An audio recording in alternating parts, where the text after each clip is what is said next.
요한일서 5장 13절부터 21절 말씀입니다. 나는 하나님의 아들의 이름을 믿는 사람들인 여러분에게 이 글을 씁니다. 그것은 여러분이 영원한 생명을 가지고 있다는 것을 알게 하려는 것입니다. 우리가 하나님에 대하여 가지는 담대함은 이것이니 곧 무엇이든지 우리가 하나님의 뜻을 따라 구하면 하나님은 우리의 청을 들어주신다는 것입니다. 우리가 무엇을 구하든지 하나님이 우리의 청을 들어주신다는 것을 알면 우리가 하나님께 구한 것들은 우리가 받는다는 것도 압니다. 누구든지 어떤 교우가 죄를 짓는 것을 볼 때에 그것이 죽음에 이르게 하는 죄가 아니면 하나님께 간구하십시오. 그리하면 하나님은 죽을 죄는 짓지 않은 그 사람들에게 생명을 주실 것입니다. 죽을 죄가 있습니다. 이 죄를 두고 간구하라고 하는 말이 아닙니다. 불의한 것은 모두 죄입니다. 그러나 죽음에 이르지 않는 죄도 있습니다. 하나님에게서 태어난 사람은 누구든지 죄를 짓지 않는다는 것을 우리는 압니다. 하나님에게서 태어나신 분이 그 사람을 지켜주심으로 악마가 그를 해치지 못합니다. 우리가 하나님에게서 났다는 것을 우리는 압니다. 그런데 온 세상은 악마의 세력 아래 놓여 있습니다. 하나님의 아들이 오셔서 그 참되신 분을 알 수 있도록 우리에게 이해력을 주신 것을 우리는 압니다. 우리는 그 참되신 분 곧 하나님의 아들 예수 그리스도 안에 있습니다. 이분이 참 하나님이시요 영원한 생명이십니다. 자녀된 이 여러분은 우상을 멀리하십시오.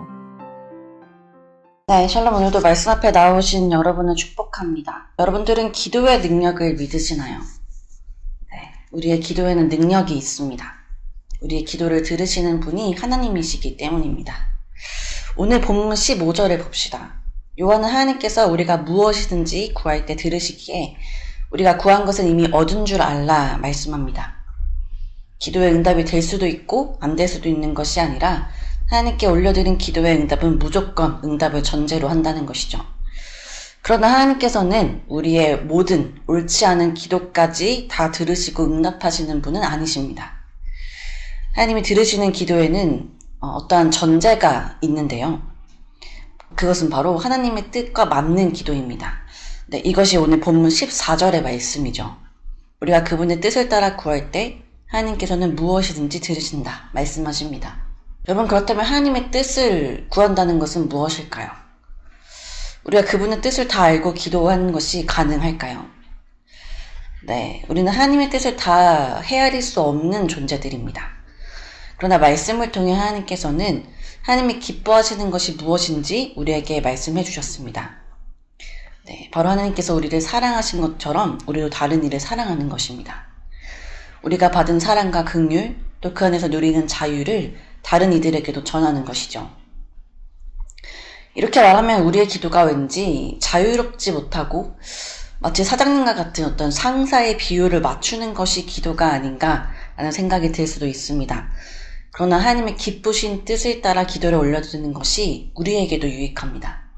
왜냐하면 우리의 생각과 가치는 늘 육적이고 우리의 시야는 제한적이며 우리의 마음은 늘 탐욕으로 가득 차 있기 때문입니다. 그렇게 우리가 우리 자신의 뜻대로 기도를 올려드린다면 우리는 아마 우리 자신은 물론 타인의 삶까지 망치는 그런 기도를 올려드릴지도 모릅니다. 그렇게 선하신 하나님의 뜻을 따라 우리가 기도하는 것은 우리의 이런 악한 본성을 거룩한 선로 위에 올려두는 것과 같습니다. 우리 다시 말씀으로 돌아가 봅시다. 하나님이 기뻐하시는 것이 다른 이를 사랑하는 것이라고 할 때, 그렇다면 하나님이 가장 원하시는 기도는 무엇일까요? 네, 다른 이들의 영혼을 사랑하는 마음으로 올려드리는 중보의 기도일 것입니다. 오늘 본문에서는 중보의 기도 중에서도 형제가 범한 죄에 대해 기도하라 말씀하십니다. 16절을 봅시다. 누구든지 형제가 사망에 이르지 아니하는 죄에 범하는 것을 보거든 구하라. 네, 여러분, 그런데 이 말씀에는 두 가지의 죄가 등장합니다. 사망에 이르지 아니하는 죄, 사망에 이르는 죄. 모든 죄의 삭은 사망이라고 우리가 들었는데 사망에 이르지 아니하는 죄가 있다는 것은 무슨 의미일까요? 네, 모든 죄의 결과는 사망이지만 하나님께서는 그 죄에 대해 돌이키고 회개하는 자에게 용서를 베풀어 주십니다. 즉 회개를 통한 기회를 다시 주신다는 것이죠. 그러나 회개를 통해서도 용서받을 수 없는 죄가 있습니다. 그것이 바로 사망에 이르는 죄입니다. 이 말씀에 대해서 마태복음 12장 31절에서는 이렇게 말씀하십니다. 그러므로 내가 너희에게 이르노니 사람에 대한 모든 죄와 모독은 사하심을 얻되 성령을 모독하는 것은 사하심을 얻지 못하겠고, 사하심을 얻지 못하는 죄, 사망에 이르는 죄에 대하여 마태복음은 성령을 모독하는 죄라고 말씀하고 있습니다.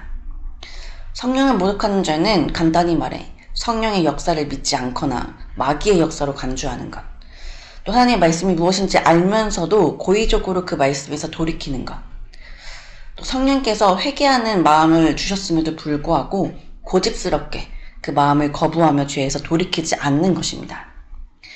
그렇게 여러분, 이러한 경우가 아니라면 마태복음에서 말씀하고 있는 것처럼 사람에 대한 어떤 죄와 모독에 대해서는 그 형제가 회개할 수 있도록, 다시 그 죄에서 돌이킬 수 있도록 그리하여 그 형제가 사망에 이르지 않도록 우리가 그 형제를 위해 중보하라는 것입니다. 그러나 요한은 다시 한번 17절을 통해 우리 스스로 여러 죄들의 경중을 구분하여 죄의 심각성을 축소하지 못하도록 죄의 불의함을 이야기합니다. 사망에 이르지 않는 죄라고 하여 우리는 그 죄의 더러움을 잊어서는 안 됩니다. 그렇게 우리는 형제가 반드시 그 죄의 더러움에서 돌이켜 거룩함을 회복할 수 있도록 기도해야 하는 것이죠. 13절부터 17절에 이르기까지 다른 이의 죄사함을 위해 기도해야 함을 이야기하셨다면, 이제 18절부터 21절까지는 우리 자신에 대한 이야기입니다. 요한은 18절부터 20절까지 성도로서 우리가 가져야 할 세 가지 지식에 대해 말하고 있습니다. 첫째, 18절로 하나님께로부터 난 자는 다 범죄하지 않는다는 것입니다. 여러분, 이 세상에 죄를 짓지 않는 사람이 있을까요? 네. 유일하게 죄를 짓지 않는 사람이 있다면 인간의 모습을 입고 오신 예수님 뿐이실 것입니다. 그렇다면 이 말씀은 어떠한 의미일까요? 첫째, 하나님께로부터 난 자들은 계속 반복되는 죄나 습관적으로 또 반복하는 죄를 저지르지 않는다는 것입니다. 같은 죄에 계속 넘어지지 않는다는 것이죠. 또 둘째, 18절 후반절의 말씀처럼 하나님께로부터 나신 자, 즉 예수 그리스도께서 우리의 마음을 지키시고 보호하신다는 것입니다. 그러니까 이 18절의 말씀은 우리가 죄에 대하여 넘어지더라도 그 죄에 대해 돌이켜 회개함으로 다시 똑같은 죄에 걸려 넘어지지 않을 것이고, 또 무엇보다 예수님께서 우리가 죄의 유혹을 느낄 때마다 우리의 마음을 지키시고 보호하실 것이라는 말씀입니다. 또한 요한은 성도가 가져야 할 지식으로 요한은 성도가 가져야 할 지식의 두 번째로 19절을 이야기합니다. 우리는 하나님께 속해 있지만 세상은 마귀의 지배 아래 있다는 것입니다. 마귀에게 속한 세상은 죄에 대하여 무기력합니다. 그러나 하나님께 속해 있는 우리는 그 죄로부터 보호하심을 입을 뿐만 아니라 죄사함을 위해 기도할 능력도 있는 자들입니다. 세 번째로 성도가 가져야 할 지식은 20절입니다.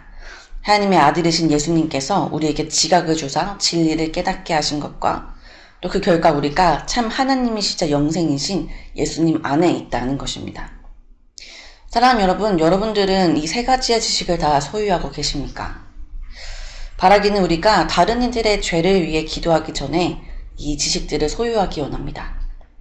하나님께로부터 난 자들로 우리가 죄 지을 수 없다는 것과 우리가 하나님께 대하여 속해 있다는 것, 또 예수님께서 우리에게 진리를 깨닫는 지각을 주셨고 그로 인해 우리가 영생을 주시는 예수 그리스도 안에 있다는 것. 오늘의 말씀을 통해 먼저는 우리의 욕심을 따라 기도했던 우리의 기도가 다른 이들의 영혼을 구하는 기도로 달라지길 소망하며, 또한 우리 자신이 어떠한 존재인지를 깨달아 이 온전한 지식을 소유함으로 영생하시는 예수 그리스도 안에 온전히 속한 자들이 되기를 간절히 소망합니다.